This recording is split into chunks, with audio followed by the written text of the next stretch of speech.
সালামু আলাইকুম। অনেক দিন পরে ভিডিওতে আসলাম।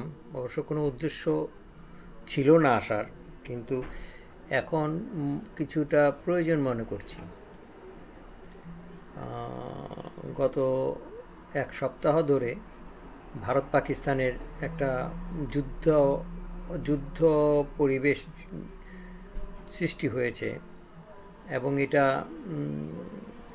যদি মোদি সরকারকে কেউ হাঁটাতে না চায় তাহলে যুদ্ধটা চলবে। আর যদি সহসা মোদি সরকার পতন হয় তাহলে যুদ্ধটা কন্টিনিউ হবে না। আর এতে এ, সম্পূর্ণ যুদ্ধটার ভিতরে আমার মনে হয় একটু বিস্তর কথাবার্তা বলা উচিত। ভারত, পাকিস্তান এবং বাংলাদেশ, নেপাল, ভুটান সবার সাথেই একটা আম, একটা বৈরী সম্পর্ক সৃষ্টি করেছে একমাত্র পানির জন্য, নদীর জন্য।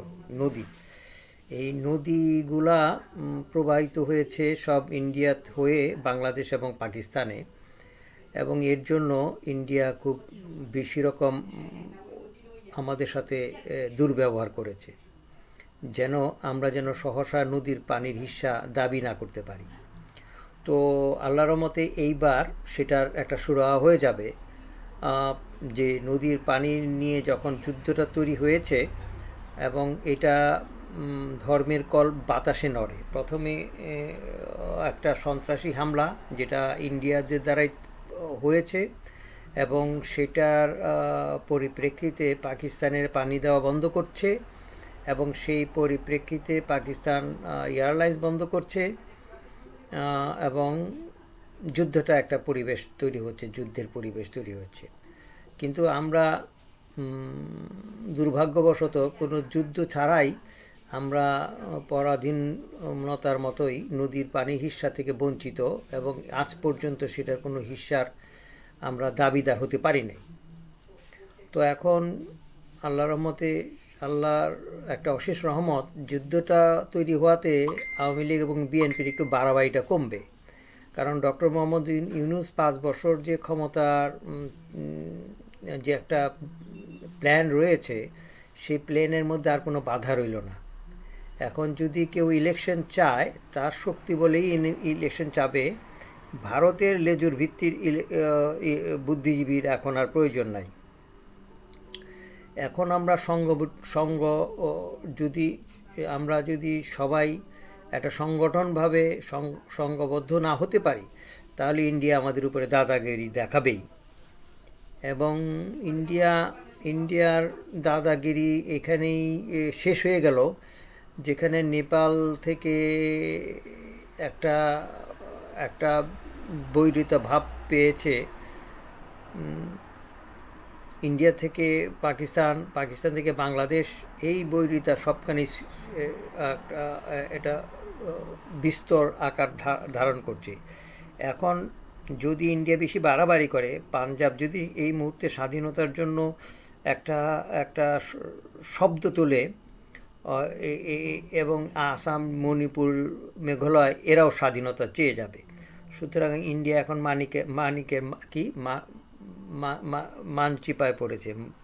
এটা কি বাংলা ভাষা আছে আমি বুঝতে পারতেছি না। মাইনকার চিপায়, ইয়েস, মাইনকার চিপার ইন্ডিয়া পড়ছে। মাইনকার চিপা অর্থটা কি?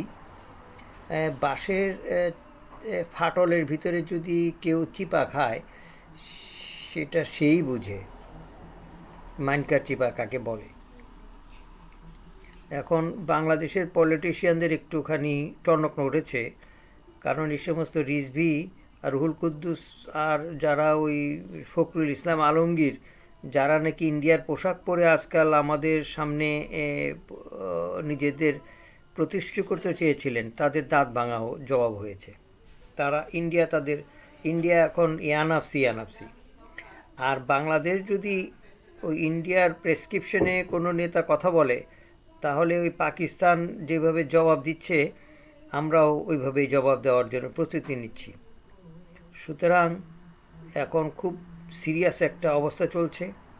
পাকিস্তান যদি ভারতে পানির হিস্সাটা ন্যায্যভাবে না নিতে পারে, আমরাও বঞ্চিত হব। এখন আমাদের উচিত পদ্মার পানির সুষ্ঠু বিবেচনা করা উচিত, তিস্তার পানি, এই জন্য আমাদের এই যুদ্ধে অবস্থায় এখন পাকিস্তানের সাথে আমাদের এক হওয়া দরকার পানির জন্য, পানির হিস্যার জন্য। ডক্টর মোহাম্মদ ইউনূস সাহেব এখন পানির হিস্যার জন্য তৎপর হয়ে যাবেন ইনশাআল্লাহ। সুতরাং এখন একদিকে পরিষ্কার হলো ভারতের যুদ্ধের জন্য অন্ততপক্ষে বিএনপি, আওয়ামী লীগের এবং জামাতের ইলেকশনের ফালাফালিটা কিছুদিনের জন্য স্থগিত রইল। ধন্যবাদ। পরবর্তী সময়ে আবার আসবো। ভালো থাকেন।